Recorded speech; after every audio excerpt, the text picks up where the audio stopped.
हमारे बाईसी के प्रतिष्ठित गांव हैबतपुर में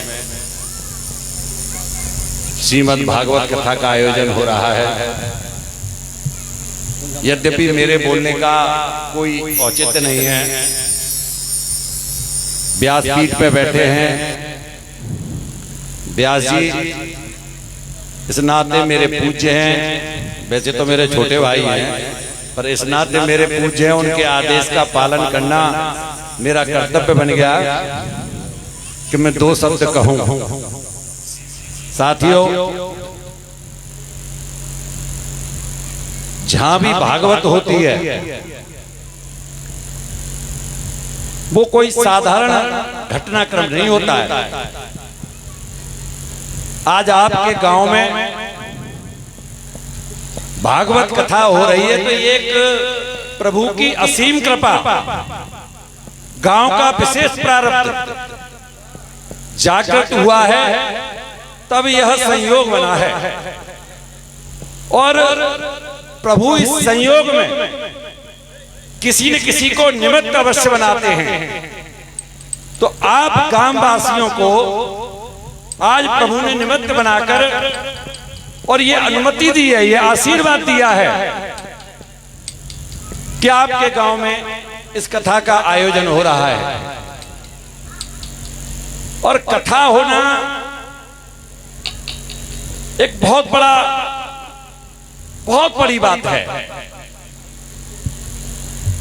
संत समागम, हरिकथा, तुलसी दुर्लभ दोय और सुत धारा और लक्ष्मी तो पापी को घर होय, ये बड़ा सौभाग्य का विषय है। श्रीमद् भागवत कथा जहां पर बैठ जाए ये बहुत बड़ा सौभाग्य का विषय है। और मैं विशेष रूप से जो इसमें तन से, मन से, धन से इस भागवत में अपना सहयोग दे रहे हैं, वो कहीं अहंकार का भाव न लाएं, भगवान के प्रति कृतज्ञ रहें कि हे प्रभु, आपने हमें इस लायक समझा और इस लायक हमको बनाया, और आपकी बड़ी कृपा कि आज हम अपने धन मन तन की शुद्धि कर पा रहे हैं।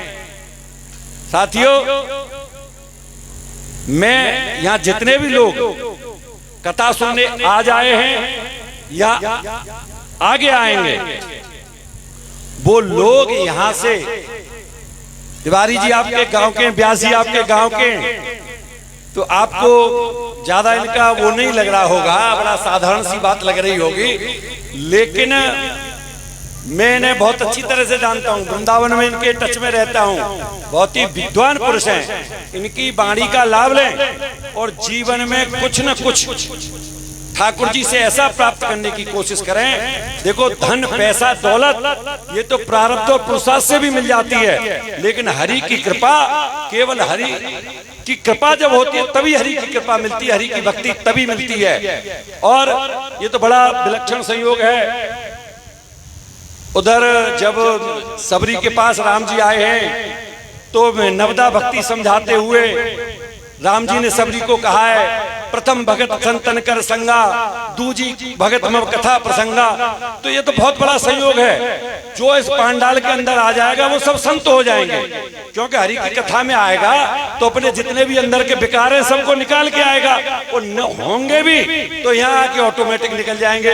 तो यहाँ जितने भी बैठे, चाहे पैंट शर्ट पहन के बैठे, चाहे पैंट टी शर्ट पहन के बैठे, सभी लोग संत हैं। तो इनका आपको सत्संग सुनने को, इनका संग करने को मिल रहा है, और पूज्य व्यास जी से सत्संग और कथा सुनने को मिलेगी। तो आप जो टॉप दो भक्ति प्रभु ने बताई है, स्वयं अपने मुखारबिंद से की हैं, उन दोनों का आनंद लेंगे और अपने जीवन को धन्य करने के लिए प्रभु से प्रार्थना करेंगे। बहुत ज्यादा मैं व्यास जी और आपके बीच में बाधा बनना नहीं चाहता हूँ, अपनी वाणी को विराम देता हूँ। प्रभु श्री राम, प्रभु श्री गोपाल आप सबके ऊपर कृपा करें, आपका कल्याण हो, ऐसी परमपिता परमेश्वर से प्रार्थना करता हूँ। अपनी वाणी को विराम देता हूँ। जय श्री राम, जय श्री राम, जय श्री राम। जय हेलो, बोलो वृंदावन बिहारी लाल की। सर्वप्रथम उच्च सिंहासन पर विराजमान व्यास जी महाराज के श्री चरणों में नमन करते हुए यहाँ भागवत भगवान को नमन करते हुए और धन्यमय वह धरती, वह जमीन, वह स्थान जहां ये कथा चल रही है, ऐसे सभी कथा में बैठे हुए सभी श्रद्धालु लोगों को मैं प्रणाम करता हूं, क्योंकि मैं भी अंडला का निवासी हूं। अंडला में और हेबतपुर में कोई भी अंतर नहीं है। और आज इस कथा के उद्घाटन समारोह में हमारे मध्य आप सभी के चिर परिचित 22 में एक प्रतिष्ठित परिवार से अपना संबंध रखने वाले, जिनके के पिताजी लगभग 20, 25, 26 साल लगातार ब्लॉक प्रमुख रहे, और उन्हीं के सपुत्र श्रीमान संजय भैया राजा जी, जो कि जिन्होंने क्षेत्र में ही अपना नाम कमाया, जिले में अपनी पहचान बनाई, जिले में ही नहीं उत्तर प्रदेश में भी अपनी पहचान बनाने वाले, क्योंकि जिस समय बसपा का शासन था और उसी समय इनको बसपा सरकार में दर्जा प्राप्त मंत्री का सौभाग्य प्राप्त हुआ था, ऐसे श्रीमान संजय राज जी को मैं इस गांव में, इस क्षेत्र में, इस कथा पंडाल में सभी ग्रामवासियों की तरफ से, इन जो भी श्रद्धेय इस कथा को करवा रहे हैं, जो बहुत ही धन्यवाद के प्राप्त हैं, उनकी तरफ से मैं उन सब का, उनमें राजा जी का हार्दिक वंदन और अभिनंदन करता हूं। और आप सभी से चाहूंगा एक बार जोरदार तालियों के साथ इनका स्वागत करें। और यह भी चाहूंगा कि आपको, क्योंकि आपने इनको बताया कि मैं इनसे अच्छी तरह से परिचित भी हूं, आपके छोटे भाई भी हैं, मैं आपसे यह भी आशा रखूंगा कि ये उद्घाटन करके ही आप यहाँ से फिर ऐसा न करें कि प्रसाद वाले दिन आए, 1-2 दिन बीच में कथा श्रवण करने जरूर आए।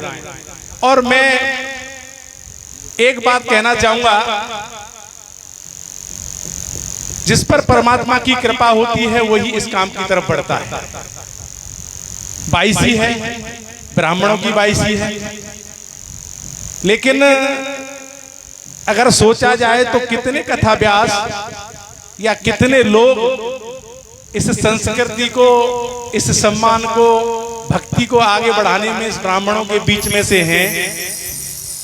मैं सिर्फ इतना कहना चाहूंगा कि श्री व्यास जी तिवारी जी ने जो बीड़ा उठाया है, जो प्रण लिया है, जब तक आप लोगों का और हम लोगों का इन पर आशीर्वाद नहीं होगा, जब तक इनकी कथा का पूर्ण रसास्वादन हम नहीं करेंगे, उसको आत्मसात नहीं करेंगे, उसको आगे नहीं बढ़ाएंगे, उसका कोई ज्यादा अच्छा असर नहीं होगा। मैं सिर्फ यह चाहता हूं कि इनकी कथा को कोई भी घर ऐसा बाकी न रहे जिस कथा को न सुने।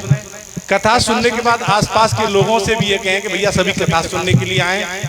उससे 2 काम होंगे, एक तो हमारे बीच में जो हमारे व्यास जी हैं, जिन्होंने ये पीड़ा उठाया है, प्रण लिया है, वो आगे बढ़े, इसको प्राप्त हों, और यहाँ से 22 से उठकर हिंदुस्तान में जैसे विजय कौशल जी महाराज ने भी जिले अलीगढ़ का नाम रोशन किया है, उसी तरह से ये भी अपना नाम रोशन करें। इसी के साथ मैं अपनी वाणी को विराम देता हूँ। धन्यवाद।